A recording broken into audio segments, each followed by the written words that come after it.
मैं आपसे कहना चाहता हूं कि आज हमारे समाज में बहुत सारी समस्याएं हैं। उसमें से एक समस्या है बीमारी और इसके इलाज में भारी भरकम खर्च और सही डायग्नोस का नहीं होना। हम लोग तारिक नकवा साहब और उनकी टीम विवेक हेल्थ केयर धन्यवाद के बात है कि जिन्होंने यहाँ पे फ्री हेल्थ कैंप लगाया और आप लोगों को बहुत सारे अच्छे डॉक्टर्स यहाँ प्रोवाइड किए जो आपका सही डायग्नोस कर रहे हैं। मैं उन सभी लोगों का शुक्रिया अदा करता हूँ। बुजुर्गों, दोस्तों,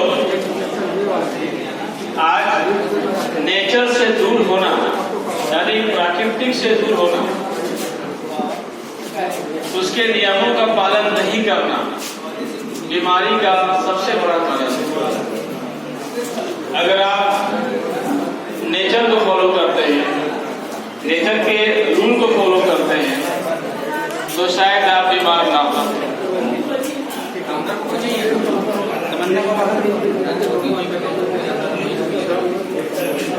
मैं ज्यादा समय नहीं लूंगा आप लोगों का। पहले हम लोग पढ़ते थे हेल्थ इज वेल्थ, यानी सेहत ही दौलत है, और आज बच्चों की किताब में लिखा हुआ है हेल्थ इज अबव वेल्थ। मतलब कि दौलत से भी कीमती कोई चीज है तो वह है सेहत। इसके बावजूद अगर कोई गरीब आदमी है और उसके पास सेहत है तो एक बीमार अमीर आदमी से वो दौलतमंद है। सेहत से आप दौलत कमा सकते हैं। अगर आपके पास अच्छी सेहत है तो आप दौलत कमा सकते हैं, लेकिन दौलत से आप सेहत को नहीं खरीद सकते। इसीलिए आज बच्चों की किताब में लिखा रहता है हेल्थ इज अबव वेल्थ। लेकिन एक अच्छी बात यह है कि दौलतमंद होना, अमीर होना शायद सबके बस की बात ना हो, लेकिन सेहतमंद होना आपके बस में है। आपके सामने जो नेचर के जो रूल रखने जा रहा हूं उसको ध्यान से सुनिए। आप लोग 5 से 7 मिनट इसमें लगाइए। जो आपको सिद्धांत बताने जा रहा हूं, जो रूल बताने जा रहा हूं, उसको ध्यान से सुनिए, उसको फॉलो कीजिए। यहाँ पे डॉक्टर साहब भी हैं, वो भी सुन रहे हैं हमारी बात को।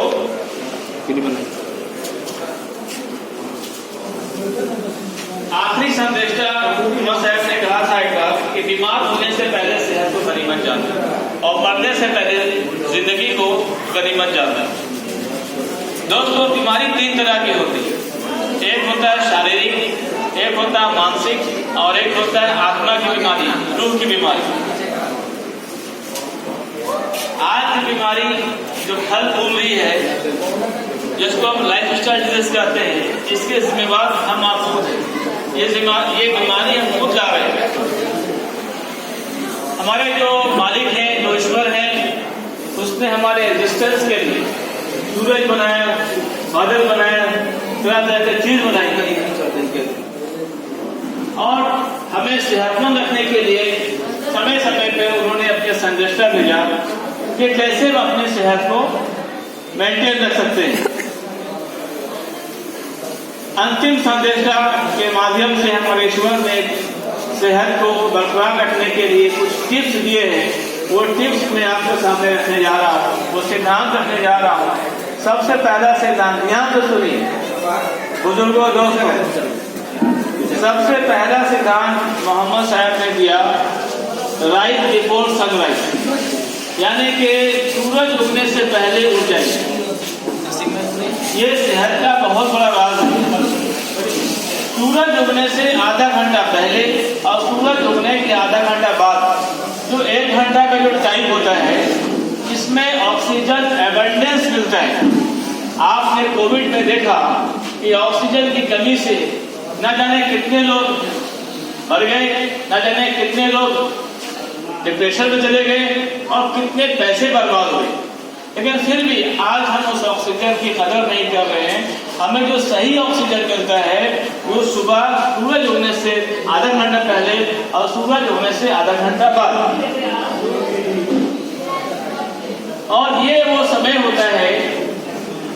जब आप कुछ एक्सरसाइज कर लेते हैं, कुछ योगा कर लेते हैं, कुछ वॉक कर लेते हैं, तो आप दिन भर फिट रहते हैं। मैं आपसे एक बात कहना चाहता हूँ कि हमारा जो शरीर है, जिसको उस मालिक ने बनाया है, इसका असल मेंटेनेंस है इसको वर्क में लगाना। जो आदमी जितना शारीरिक रूप से मेहनत करता है वो आदमी उतना ही फिट रहता है, क्योंकि हम जो कुछ खाते हैं उसको मेटाबोलाइज होने के लिए बॉडी को एक्टिव होना बहुत जरूरी है। उसके बाद जो दूसरा सिद्धांत आपको मैं बताने जा रहा हूँ, ध्यान से सुनिए। ये आपके आसपास आपके घर में हो रहा है, जिसको ब्रेन हैमरेज कहते हैं। हमारे न्यूरोफिजिशियन यहाँ सर्जन बैठे हुए हैं, अगर कुछ गलती होगी तो करेक्शन करेंगे हमारी। जो ब्रेन हैमरेज जो होता है, जो ब्रेन स्टॉप कर जाता है, उसका एक सबसे बड़ा कारण जो है वो ये है कि सुबह में उठने के बाद अचानक खड़े होकर बाथरूम चले। ये ब्रेन हैमरेज का, ब्रेन स्टॉप का और पैरालिसिस का ये सबसे बड़ा रीजन है। हमारे आखिरी संदेशा ने कहा था मोहम्मद साहब ने कि जब उठो तो उठने के बाद सबसे पहले आंखों का मसाज करो। ये 10 से 15 सेकंड जो आंखों का मसाज करते हैं, ये हमारे बॉडी को एक्टिवेट करता है। उसके बाद कम से कम बेड पर 1 मिनट बैठे रहना चाहिए। उठने से पहले 1 मिनट बैठे रहना चाहिए। आप क्यों? ध्यान सुनिए। हमारे ब्रेन के अंदर में एक फूल है, ब्रिज। ये ब्रिज बहुत पतला होता है, बहुत ठीक होता है और लीकी होता है। ये क्या करता है कि ब्लड के दूसरे वेसल से उस ब्लड को पूरे ब्रेन में पहुंचाने का ये काम करता है, तो कैपिलरी बोलते हैं। बहुत ही पतला होता है। तो जब हम 1 मिनट बैठे रहते हैं खड़े होने से पहले, तो वो फूल का काम करता है और ब्लड पूरे ब्रेन में सप्लाई होता है, ब्रेन एक्टिवेट होता है और फिर हमारा बॉडी काम करता है। लेकिन कोई आदमी अचानक सीधा खड़ा हो जाए, बाथरूम चला जाए, तो कुछ केसेस में ऐसा होता है कि फूल टूट जाता है, जिससे ब्रेन स्ट्रोक होता है, ब्रेन हैमरेज होता है। आप देखिएगा ठंडे के मौसम अक्सर सुनते होंगे उठा चला के बाद तो ब्रेन हैमरेज कर दिया। तो ये दूसरा सिद्धांत आपको भी बताया कि जब आप सुबह उठते हैं तो 1 से 2 मिनट बैठे रहिए, उसके बाद आप खड़े होइए। तीसरा सिद्धांत, तीसरा टिप्स, अर्ली टू बेड। ध्यान से सुनिए। मैं आपको वो बात बताने जा रहा हूँ फ्रेंड्स, कि अगर आप इसका पालन करेंगे तो शायद आपको डॉक्टर की जरूरत नहीं पड़ेगी, मेडिसिन की जरूरत नहीं पड़ेगी। तो तीसरा सिद्धांत है अर्ली टू बेड, यानी कि सवेरे सो जाता है। अब एक साइंटिफिक, एक मेडिकल साइंस की बात आपके सामने रखने जा रहा हूँ। हमारे बॉडी में एक सिस्टम है जिसको बोलते हैं ऑटोबायोलॉजिकल सिस्टम, और इसको ऑटोबायोलॉजिकल वॉच भी बोलते हैं। जब सनसेट होता है, सूरज डूब जाता है, तो सूरज डूबने के 2 से 3 घंटे बाद ये सिस्टम काम करने लगता है। ये करता क्या है कि सबसे पहले ब्रेन को मेंटेनेंस करता है, उसके बाद जितना भी ऑर्गन्स हमारा लीवर, आज लीवर डिजीज आप लोग देखने को मिल रहे हैं, और लीवर हेल्थ का अभी तक कोई बढ़िया मेडिसिन नहीं बना है, ठीक है, और इसका ट्रांसप्लांट बहुत महंगा होता है और अक्सर सक्सेसफुल नहीं होता है। तो ये जो ऑटोबायोलॉजिकल सिस्टम है हमारे लीवर को मेंटेनेंस करता है, इसकी रिपेयरिंग करता है। ये टाइम होता है 10 बजे के आसपास का, 9 से 11 के बीच का, लेकिन ये समय हम सो नहीं रहे होते, इस समय हम दूसरे एक्टिविटी करते हैं, चाय पीते हैं शहरों में। तो जो लीवर की रिपेयरिंग होनी चाहिए थी, जो कंडीशनिंग होनी चाहिए, वो तो होता नहीं है। और फिर क्या होता है कि रात में भूख आने के दिन भर जैसा भी खाए और रात में सरिया के खा के सीधा बेड पे चले जाते हैं, जिसका नतीजा ये होता है कि हमारे ऑर्गन्स की रिपेयरिंग नहीं होती और जो खाते हैं वो फैट मिल जाता है, और बीमारी का सबसे बड़ा कारण है। अब आइए चौथा सिद्धांत। हम लोग खाने के बाद पानी पीते हैं, सही बोले कि नहीं बोले? खाने के बाद पानी पीते हैं ना? आप कितना पीते हैं पानी? बोले 1 गिलास पीते हैं, मतलब कि 250 ml पीते होंगे। आप कितना पीते हैं? आपको मालूम है खाने के बाद जो आप पानी पी रहे हैं, आप निमंत्रण दे रहे हैं किसको किसको? डायबिटीज को, ब्लड प्रेशर को, हार्ट प्रॉब्लम को, गैस प्रॉब्लम को, लीवर डिसऑर्डर को। आप बैठे बैठे बैठ जाओगे। होता क्या है कि जब आप खाना खाते हैं, जिस स्टोमक में वो ज्यादा है, ठीक है, अब फिर आप पानी पी लिए तो खाने में जो फैट था वो फैट ऊपर आ गया, वो फैट ऊपर आ गया और पानी नीचे वाले खाने को बहुत डेंजरस किस्म का वो गैस बनाता है, जिसे बोलते हैं गैस बन रहा है, खाना पच नहीं रहा है, हीट जल रहा है, और वो फैट कभी कभी ब्लड के थ्रू हार्ट में जाता है जो कोलेस्ट्रॉल बनता है। तो हमारे आदि संदेष्टा ने मना किया कि खाने के बाद पानी नहीं पीजिए, खाने से पहले पानी पीजिए। पांचवा सिद्धांत, हो सके तो खाने से पहले या तो आप पानी पी लीजिए या तो फल खाइए। खाने के बाद ही फल नहीं खाना चाहिए, क्योंकि फल में पानी की मात्रा बहुत ज्यादा होती है। जब आप फल पहले खाते हैं तो पता है क्या करता है कि इंटेस्टाइन, लीवर और स्टोमक को न्यूट्रिशन प्रोवाइड करता है, उसको और मजबूत करता है, उसके पाचन शक्ति को बढ़ाता है, और जो उसके बाद आप खाना खाते हैं तो खाना डाइजेस्ट होता है। अभी देखिए बेल आया हुआ है, देखिए ऊपर वाले का हम लोग गुणगान करना भूल गए, और गुणगान करना भूल गए तो ये भी हमारे ऊपर वाले का ये परीक्षा बोलिए चाहे उनका नाराजगी बोलिए कि हम तरह तरह के परेशानियों में मुब्तला है। अभी देखिए सीजन आ रहा है बेल का, इस बेल को हम लोग मतलब न्यूट्रिशन बोल रहे हैं आपको कि इंडिया का सबसे बेस्ट फूड मानते हैं लीवर हेल्थ के लिए। हो सकता है आप गलत हो, लेकिन हम सबसे अच्छा मानते हैं इसको। लीवर में जो टॉक्सिन होता है वो टॉक्सिन को निकालता है, इसको आप कार्बन बोलते हैं। इंटेस्टाइन, आप घर की सफाई करते हैं, घर की रिपेयरिंग करते हैं, गाड़ी की सर्विसिंग करते हैं, कभी आपने अपने शरीर का सर्विसिंग किया, कभी आपने अपने शरीर का रिपेयरिंग किया। ये जो इंटेस्टाइन है, आंत है, इसकी सफाई करता है बेल। तो ये जब तक आपको बेल मिल रहा हो सीजन में, बेल का सेवन कीजिए। अब एक बात आपसे कहना चाह रहे हैं, थोड़ा ध्यान से सुनिएगा। आप देख रहे होंगे कि आज जितना डायबिटीज केस आ रहा है, आज से 50 साल पहले कम था कि ज्यादा था? कम था। और 100 साल पहले बहुत कम था, 200 साल पहले शायद नहीं था। जानते थे हमारे पूर्वज को ये बात मालूम था कि ओमेगा 6 भी खाना है, ओमेगा 3 भी खाना है। आप बोलिएगा ओमेगा 6 ओमेगा 3 क्या होता है? पहले हमारे गांव में सिस्टम होता था कि तीसी का तेल बहुत यूज होता था, है ना? या तीसी सब्जी बन रहा है तीसी डाल दिए, कुछ मिठाई आइटम बन रहा है तीसी डाल दिए, कुछ बन रहा है तीसी का तेल डाल दिए। तीसी के तेल में ओमेगा 3 पाया जाता है। आज ये ओमेगा 3 जिन चीजों में पाया जाता है उसका सेवन करना हम लोग भूल गए, और ओमेगा 6 रिफाइंड तेल और दूसरा तेल जो खा रहे हैं, ये बैड फैट बनाता है, जिसके कारण कोलेस्ट्रॉल होता है और बीपी का कारण बनता है। तो हम आपसे निवेदन करते हैं कि अपने डाइट में ओमेगा 3 जिसमें पाया जाता है उसका यूज कीजिए, जिसमें तीसी का है, उसका दाना है, थोड़ा महंगा आइटम में जाइएगा तो अखरोट है, ऑलिव ऑयल है। तो ये बैलेंस होना चाहिए, ओमेगा 3 ओमेगा 5:1 की रेशियो में ये बैलेंस होना चाहिए। आप देखिए जितना सरसों तेल या रिफाइंड तेल खा रहे हैं उसका 20% आपको ओमेगा 3 लेना है। ये ओमेगा 3 जो लेंगे तो क्या करेगा, जो खराब चर्बी होता है, जो कोलेस्ट्रॉल होता है, जो ट्राइग्लिसराइड बनता है, इसको रिमूव करता है। ये देखिए ऊपर वाले ने कितना अच्छा सिस्टम बनाया है ना, जैसे कि गुड बैक्टीरिया बैड बैक्टीरिया को रिमूव करता है, उसी तरह से गुड फैट जो है बैड फैट को रिमूव करता है। तो इसका सेवन कीजिएगा तो ये आपको diabetes, BP, heart problem, cholesterol, पेट निकल रहा है, इससे बहुत मैनेज करेगा। अब देखिए खाने का हैबिट ऐसा हो गया हम लोग का कि जब तक भूख लगी नहीं तो खा लिया। खाने का सिस्टम ये बताया आपकी सर्वनिष्ठा ने कि जब बहुत तेज भूख लगे तब खाइए। उससे होता क्या है कि हमारा जो इंटेस्टाइन है, जो स्टोमक है, मुखिया जी हैं, ये हमारे पंचायत के मुखिया जी।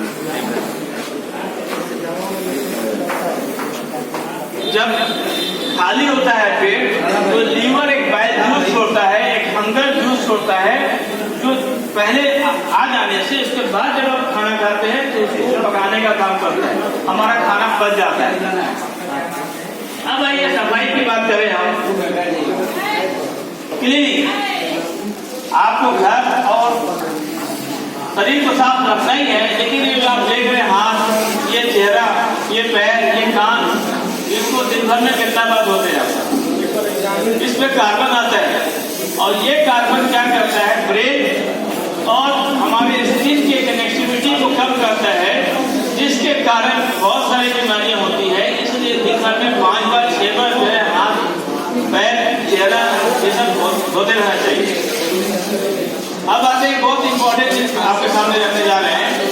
आज दांत का प्रॉब्लम बहुत ज्यादा हो रहा है ना, और आप जाइएगा डेंटिस्ट के पास तो बोलेगा नहीं करना होगा, ठीक है। ये आप खुद बीमारी पैदा करते हैं। हमारे पूर्वज क्या करते थे, दातुन रखते थे, मिसवाक रखते थे, खाना खाए रगड़ दिए, सोने जाने रगड़ दिए, सो के उठे रगड़ दिए, है ना। ये इसको साफ करने से क्या होता है कि दांत के अंदर जो गंदगी होती है, अगर आप साफ नहीं करेंगे तो यही गंदगी जो है पेट के अंदर जाएगा और ये बाद में आर्टरी में नस में जाके कोलेस्ट्रॉल का स्प्रेड बन जाता है, जो हमारे लिए बहुत बड़ा प्रॉब्लम है।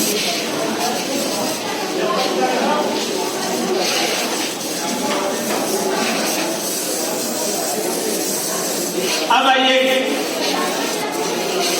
आप लोग जो फास्टिंग करते थे, इसका हेल्थ बेनिफिट बहुत ज्यादा है, बहुत ज्यादा हेल्थ बेनिफिट।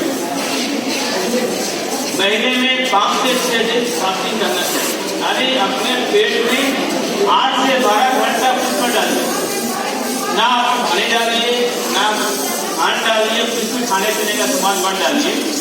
इसमें एक प्रोसेस होता है जिसको बोलते हैं ऑटोफेजिस।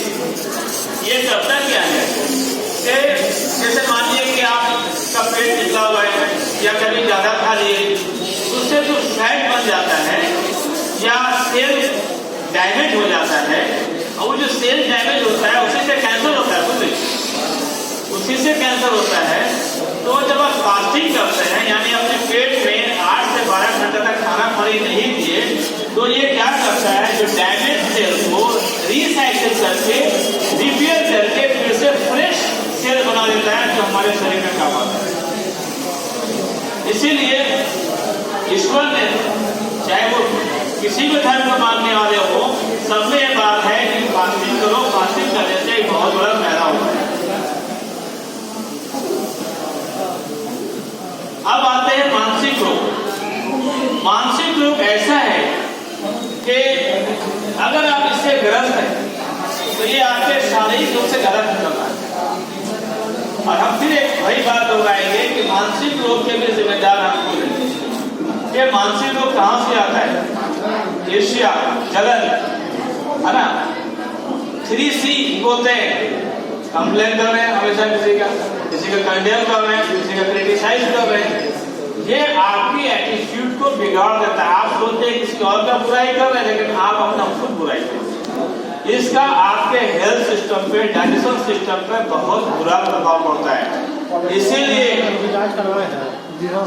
आप दूसरों का भलाई कीजिए, दूसरों का भला कीजिएगा तो आपका खुद भला होगा।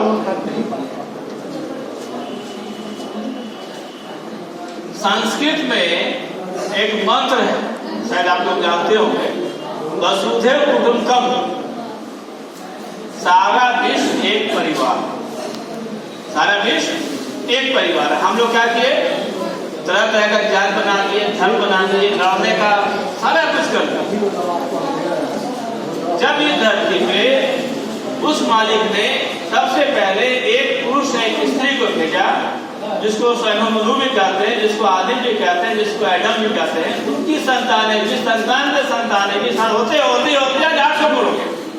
ये 800 करोड़ की जो जनसंख्या है, सब एक दूसरे का क्या रिलेशन में, सगा भाई। ये जात को लोगों ने बना दिया, सगा भाई। तो जब सगा भाई है तो सगा भाई के साथ कोई ईर्ष्या करता है, कोई जलन करता है, तो इसके खिलाफ प्लानिंग करता है, बदला देता है। आज जो हमारे देश में जो नफरत घृणा का माहौल बना हुआ है, ये देश पहले अखंड भारत था, इंडोनेशिया से लेके आपको पूरा विश्व अखंड भारत था, अब खंडित हो गया, खंडित होकर जितना हो गया। अगर अब देश को फिर से अखंड भारत बनाना है, विश्व को आना है, तो हमें समझना होगा कि हम सब एक दूसरे के सगे भाई है तो आपस में सहयोग और सहायता का माध्यम होना चाहिए।